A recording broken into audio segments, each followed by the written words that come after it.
This whole thing is about pathways to longevity in this career. And if you're not able to make a living, the pragmatic choice becomes a more attractive alternative. So you may be temping and you have a day job while you're out there hustling, but if the hustle never turns into anything, then that side hustle becomes the thing. And I'm hoping that for all of us in this room, that the hustle comes to fruition. So, respect.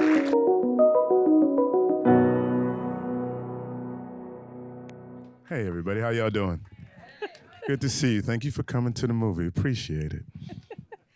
So, since we're in the house that SAG built, Yes, ma'am. and you made history by becoming the first African-American actor to receive the SAG Award for Outstanding Male Actor. Shit is crazy, Drama. yo. Yeah. Thank you. And you won 2 other awards from them. Yeah. Okay.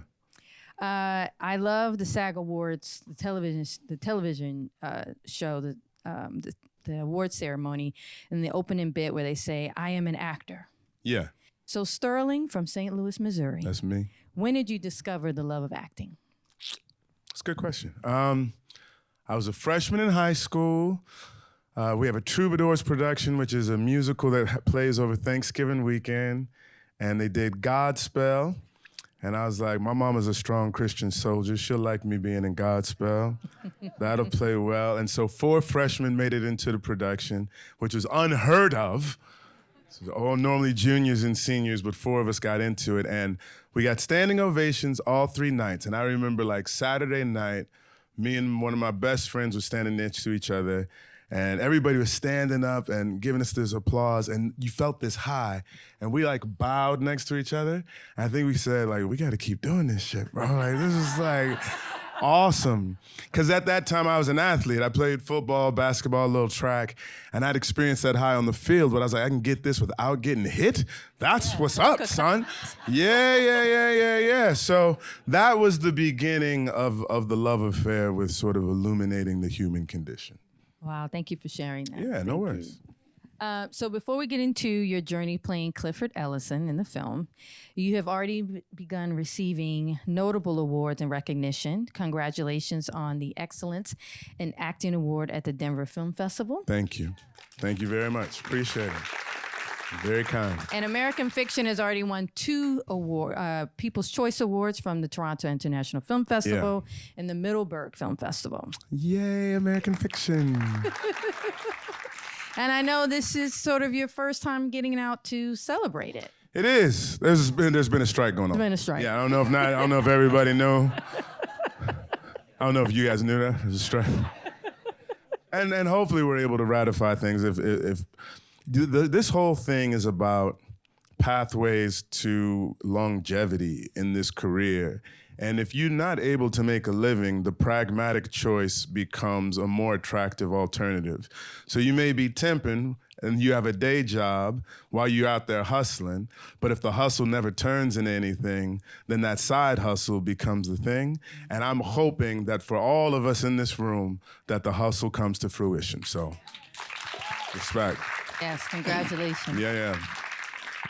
But this also tells me you have a knack for picking winning projects. To God be the glory. You know what I'm saying? I don't know. He loved me. He loved me. Amen. So tell us, how did American Fiction enter your life? We were on a family vacation. I can't remember exactly where we were all flying to, and my manager had given me the script. And she said that the part's not that big, so you probably won't be that interested in it. And I was like, let me read this joint, right? And it pops on the page. Mm-hmm. Like it's that thing that we've always been asking for, where we have a diverse sort of body of stories that represent the totality of who we are, instead of sort of something that feels like the same old, same old. And it was able to do it with a spoonful of sugar, so that the Hollywood machine could chuckle at itself just a little bit. And at the same time, you sneak in like this Black family drama. It's like, see, this is another aspect of who we are that people can relate to. Cori's script is dope. It's dope. That whole like Johnny Walker joint, I was like, Negro, that is bars, son. So yeah. Product placement, or are they gonna be mad? I mean, they probably will get in there. You know what I'm saying? Shout out to Johnny White if you want to give your boy something. I'll go blue. You know what I'm got a few bucks. I can fight the case. But like, it's not always the part itself, even though the part meant something to me as well. But to be a part of something that you think could move the needle towards the type of stories that you would like to see in the world, that means everything to me. Now, American Fiction is based on a novel, Erasure. Yeah. Had you read that first, or? I hadn't read Erasure by Percival Everett, but I've since read other novels of his, and the dude is brilliant. And he doesn't repeat himself at all. Like, he can write a James Bond sort of spy thing, and then he can write, has anybody read a book called The Trees? Go out, treat yourself. It is a comedy. It is the rare sort of lynching comedy. What? Yeah, I know what I said. But it won like the book award that the sort of literary award is based on. Check it out. Shit is crazy. Wow. He's good. Wow. Yeah. You've probably already spoke on this, but I thought this quote that was in Vanity Fair with Cori Jefferson, who's the director. Mm-hmm. Someone told him, he said, we were auditioning this actor, this woman who had been working in acting for about 50 years. She had been at it for almost half a century. And she said to me before the start of the audition, I can't believe they're letting you make this movie. She was like, I can't believe that they're letting you say this stuff. These are the things that I've been wanting to say for 50 years in my career, and the fact that you're allowed to make this movie is amazing. Did you feel it was like that risky or controversial? Or? Well, also, so I'll say this, like the working title of the script before we had to like bring it to market was Fuck. I was like, yes, let's go, son. I want to see the billboards. I want to see the whole advertising campaign. And then it got closer to when to put in the movie. I was like, we may have to rethink this title real quick. So it had that part going, but yes, I would say so. Listen, you poke fun, and there are movies that I grew up with that I love, that are, hood tales or slave narratives. Mm-hmm. I remember my mom would say when I watched Roots at age 3, she said for like the next 2 weeks, I would go around the house saying, I found you! I found you! So I was probably started acting when I was 3. But it is nice to know that the machine, that the consumer is interested in more than just that particular aspect of Black life, right? We are a lot. That's part of it. There's more to it. And the fact that we get a chance to do that and sort of poke fun at how things have been is pretty cool. Yeah. It's cool. Now, Cord had told, he tells a story about a writer who is a very great writer, but when she went to pitch movies, they kept telling her, well, like, can you write a slave narrative or a Black slave? Have you been on the other side of that where you've gone in for roles, but then they've said, can you be Blacker? Can you do this? I'm pretty Black. I mean, just kidding. Yeah, no, absolutely. Going to, I think 20 years ago, 2001, graduating from NYU, and thank you, shout out to NYU. It was a real interesting sort of thing because like you would get, he's so intelligent and he's like, can he be a little bit more street or this sort of thing? And it was almost like intelligence was a 4-letter word with regards to this accoutrement. And I don't know what it is that made the industry sort of catch up and appreciate the necessity for someone who could make choices that were not those that they weren't accustomed to. I think the theater has been much more appreciative of it for a much longer period of time, and it's taken the screen industry a little time to catch up to it. But yeah, Cori, I get pissed. Also, just being this particular shade of soul, there would often be times like, if he was just a hottie, if we like, and that hottie meant like Christopher Williams, like, light-skinned Negroes, you know what I'm saying? This brother right here. Listen, you had your time. You had your time. No, I'm taking it back, son. Big up to Wesley Snipes, he helped out a lot. But that did happen a lot. But it did happen. So we've already set the stage. You're an award-winning actor, but Cori Jefferson, the director, is a first-timer. Were you what was your reaction to having this young blood? No hesitation at all. He sent a wonderful letter to all the people that he was asking to audition for the movie. And he was saying that this is something that I have an understanding of. He'd been a longtime fan of Percival Everett's and sort of being able to tell stories that we don't typically get to tell. He said he had a take on it and he felt confident. And then I read his script, and there's something really, when the director is the writer and the writing is so good, you're like, I believe it. I trust it. You know, and for me too, also, Cori, it's a faith walk.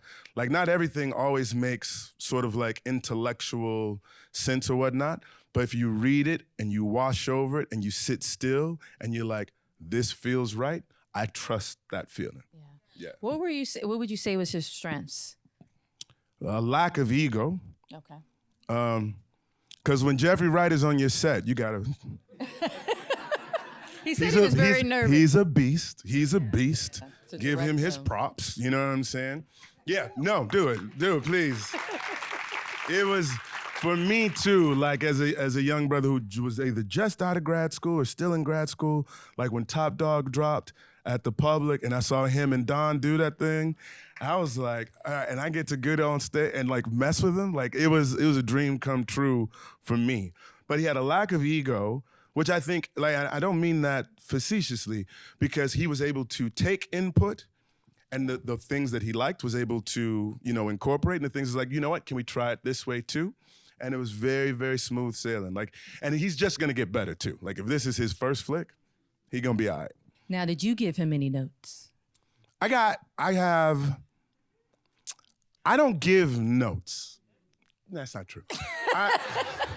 I will give notes, but I will also, the script is the sort of train tracks, and then there's wiggle room inside the train tracks. And I'm very good at sort of like keeping the train going down the direction it's supposed to, but like, can I lean to the left a little bit here? Can I lean to the right a little bit there, right?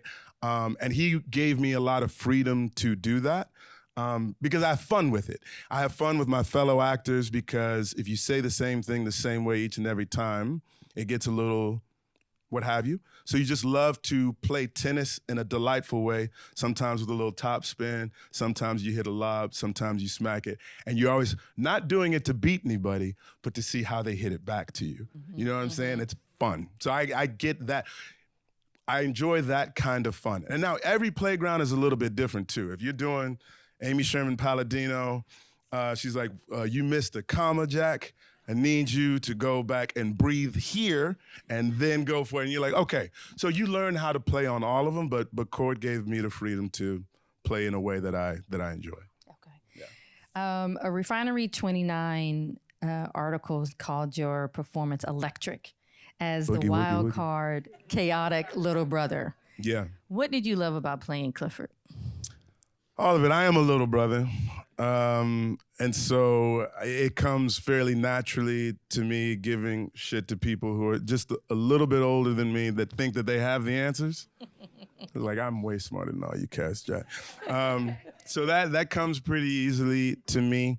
I think also there was just a connection of someone who had not been living his truth for 20 years and sort of like in the midst of recalibrating his own equilibrium because he lost so much to sort of step into his truth that he's wilding out a little bit until he sort of finds like a new middle point. And I haven't done that exactly, but I'm 47 and I've been married for 18 years and the wife is like, marriage, and a great marriage, by the way, I'll say. Yep. Thank you very much. Shout out to Ryan Michelle Bathay. And even in the great ones, you still go through crests and troughs. You know what I'm saying? So we've been able to not blow it up like Cliff because we haven't had the exact same sorts of problems, but there have been a couple of times where it's like you could have seen that sort of potential, you know? Yeah. What I loved the line, you touched on it already, where he says, he didn't know the entirety of me. Yeah. That was really beautiful. What was that? What did you feel when you first read those words? It actually reminded me of an out aunt. Her name is Vera Jean Harris, who I love very much. And she had told her husband, she said, look, I'm a lesbian, but I want a baby. And I think my parents will be mad if I don't get married. So can we get married, have a baby? But I'm a lesbian. I'm telling you straight up, right? And he's like, all right, straight dudes think that they can like flip, you know what I mean? That sort of thing. So they have my cousin, shout out to my cousin, Aris Philip Scott Harris. And then he catches her in bed with another woman. And then he got mad and he left. And she's like, I told you I'm a lesbian. Now, what was interesting about that, as a young man watching how my aunt sort of navigated a very Midwestern, very sort of Christian, upbringing, was that, to her mom and dad, or to her mom, because her dad had passed away when I was 3, my grandfather, but my grandmother lived till I was 18. And she would always introduce her friend. But it could never be anything more than her friend that would come to the house or what have you. And my aunt went through her own sort of ups and downs with drugs, with just being out and about. And it just made me realize when I read that true happiness is not a potential, is not a possibility unless you share the totality of who you are, right? Like, if you're trying to cover up and be something for somebody else, you never get a chance to live what is authentic to you. So that one, it touched me in a real way. Yeah. Another scene I loved, and tell me how it was working. I mean, Eric Alexander. Love her.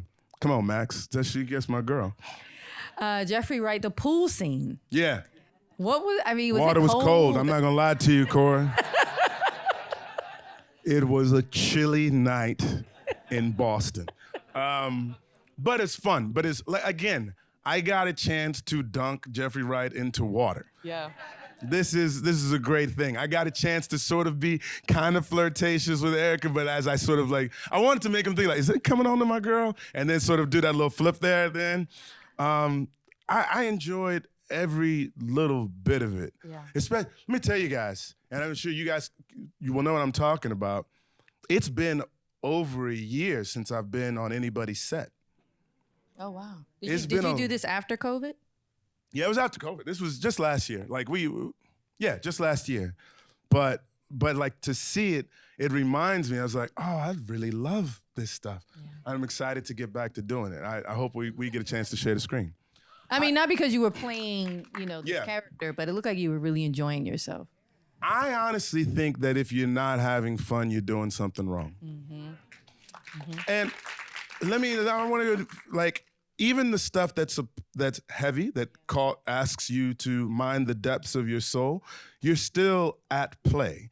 You are serious about the play that you're at, but you're still at play. And I think what it grounds me in a different sort of way, because I could see myself doing it differently if I were 20-something without kids and a wife. And I mean that because you could probably just carry the character around all the time and people be like, oh, he's so whatever.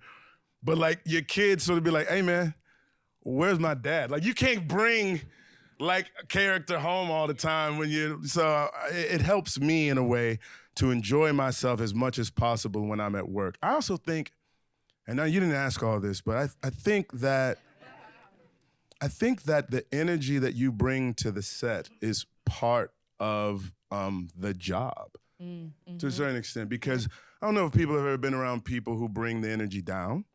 It's not the most pleasant thing in the world. So these movies, they shoot fast. They're very harried and whatnot. Sometimes tensions run high because you're losing your day, et cetera. So you try to be a beacon of light that when you're there, people begin to be like, all right, Brown's here. We're going to be all right. Yeah. No, I believe that. I believe that. Now, another great person that you shared the screen with was Leslie. Come on. Y'all got to give it up for Leslie. Oh, my goodness. Every time that woman opened her mouth, my goodness. She's wonderful. Beautiful soul. I mean, like, she's history, you know? I would just sit and ask her questions and talk about her life, and she'd tell me about being in Australia and meeting her husband, all this stuff. But do you have a question? I'm sorry, you just... Well, it was so beautiful the scene where you're dancing, because for like 2 seconds, I was like, no, that's Sterling dancing with Leslie Uggams. That's not Clifford dancing with the mom. Yeah. But it was so beautiful. But then the switch when, you know, she basically shames you, you know, and to walk away from. Didn't feel good. Didn't feel, listen, as the actor and the character, when the both of us, I was like, oh, you didn't have to say that. It didn't feel good at all. Like, but she was so, she played where she was, and like, are you getting through to her, to Mama, or is Mama like not present there? She was so good at towing that line, man. When I watched that performance, I'm blown away. She's extraordinary. God, okay. So as we know, this is a satire, and great satires require a delicate balance of humor, heart, and emotion, which you handle beautifully. Can you talk about how you worked with the director to create those beats between you and the family? Yeah, let's see, we have conversations. You know, I would say probably one of the most interesting conversations was his sort of carefulness around Cliff's homosexuality. And he said, I remember before the scene with me and the lover that I had taken, he's like, because he had written in the script. It says take a lover. Well, Cliff does, and don't hate. Don't hate. I'm with Monk on that one. Cliff's trying to be literary in his own way. He felt like it was, you know, that's the play. But he said, listen, you don't have to, I don't need anything too heavy. Cori, I don't think, is big into like big PDA displays in general. Like even Erica and Monk, it's very chaste, right? But I said, listen, man, I've been in the closet for 20 years. Like, I have to make it known that, like, I'm about to fuck, right? Like, that's why I'm here. So, like, I'm not gonna go crazy, but, like, I gotta kiss him so he knows that, like, he can feel something, right? And he's like, okay, that's cool. And so he watched it a couple of times, and he was like, yeah, that's right. And then I sort of improv'd the part about, like, I'm gonna take my lover right now. I'm about to, you know, because if he comes across too chaste in that moment, like, the audience doesn't get a chance to go on his journey of, like, I'm coming out. You know what I'm saying? Like, he's trying to let the world know what's popping. So yeah, but Cord, at any step of the way, made himself available to the cast for any questions, concerns, etc. Like, he was incredibly collaborative from beginning to end. That's all you can ask from a director. Okay. Now this question is more for you, Sterling K. Brown, the award-winning. Here it comes. All right.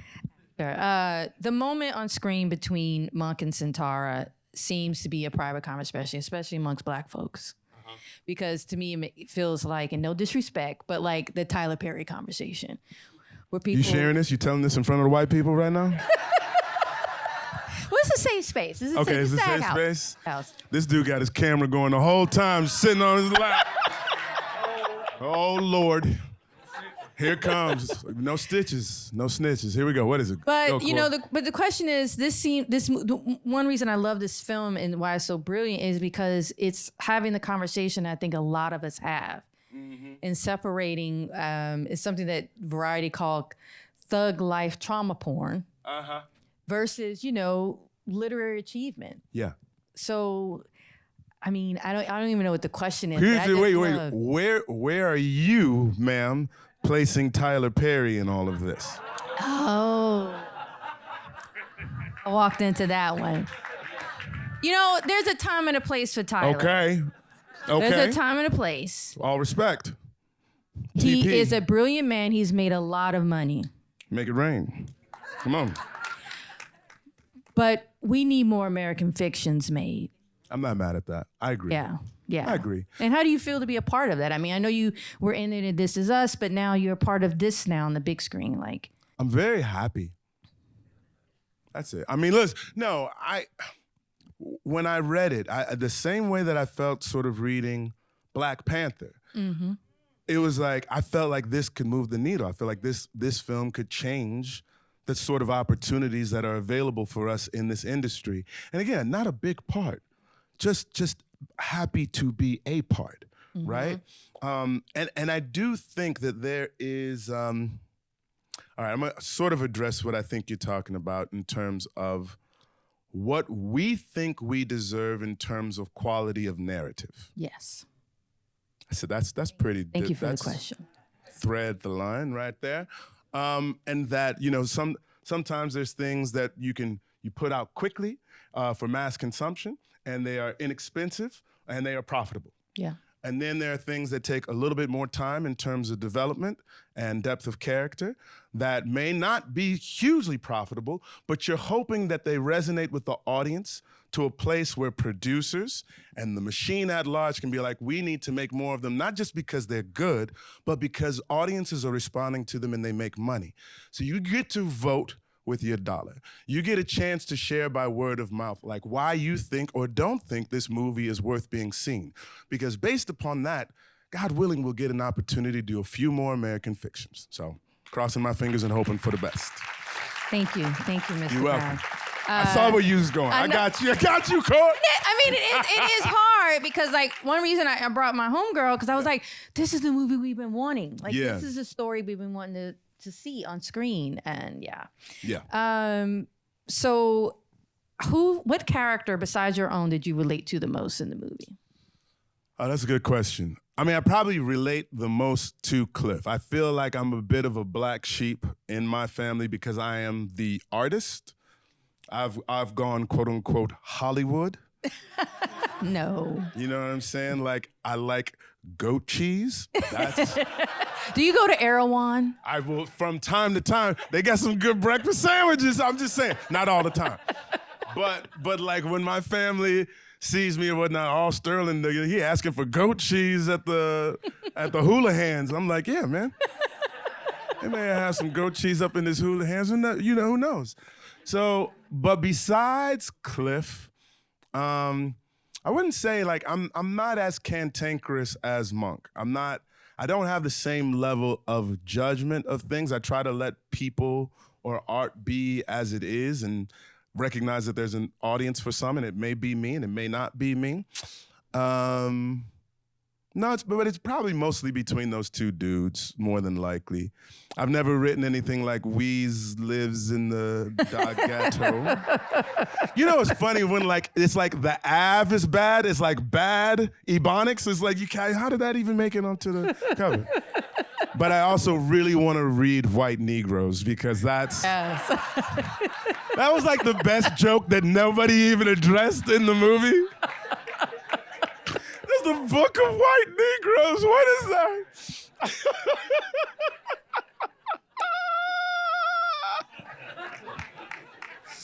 Oh, man. Okay. Two more questions. Go for it. I was listening to a podcast. You were a guest on a Peloton podcast. It was a while ago. Yeah, 10 Day. Yes. And you said something about the power of media. You love the specific when things are in the universal. You can only address the universal through specificity. Yes. Right? I think a lot of what we were trying to do before in this industry was sort of like wash the corners and edges away from the media with the idea that it would be able to be consumed by everybody. But I think that there's something really powerful about as being specific to a group of people, to an area, to whatever it is you're talking about. And then when you do that, people can say like, I see myself in that. I think about, it's all good. No, hey, you gotta go? You set your alarm, bro.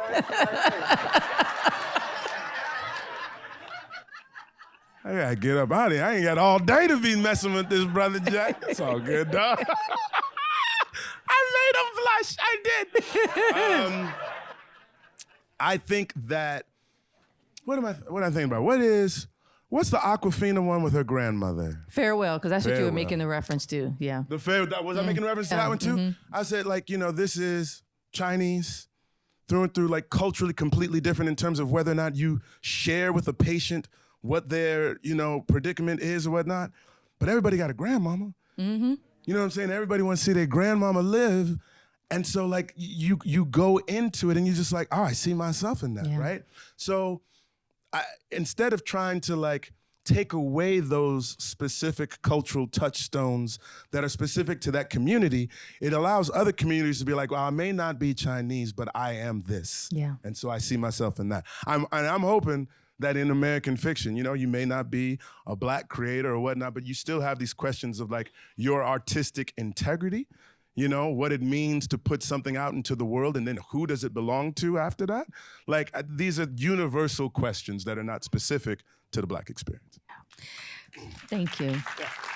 So last question, we're going to see you in American Fiction, and on AMC Plus, you're in Biosphere. Yes, ma'am.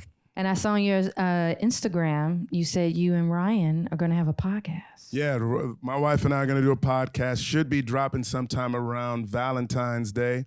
Or as we like to say sometimes, if people say it different, Valentine's Day. Every time, I'm sorry, what did you say? Yeah, Valentine's Day, what y'all doing? We're going to the library. Anyway, I'm dumb, Cori. Why you should have never gave you Negroes a microphone, man. It's called tentatively We Don't Always Agree. And we sort of just explore different aspects of our couplehood, of being parents, of being like in this industry, et cetera, because she's a brilliant, brilliant woman, incredibly well-read, incredibly well-versed, and we always have slightly differing opinions. Like, we're always on the same team, but come at it from different angles. So I'm excited to put it out into the world. Yeah, it'd be nice. Thank you. Sterling K. Brown. Thank you, guys. Thanks for coming. Have a wonderful evening. Appreciate you.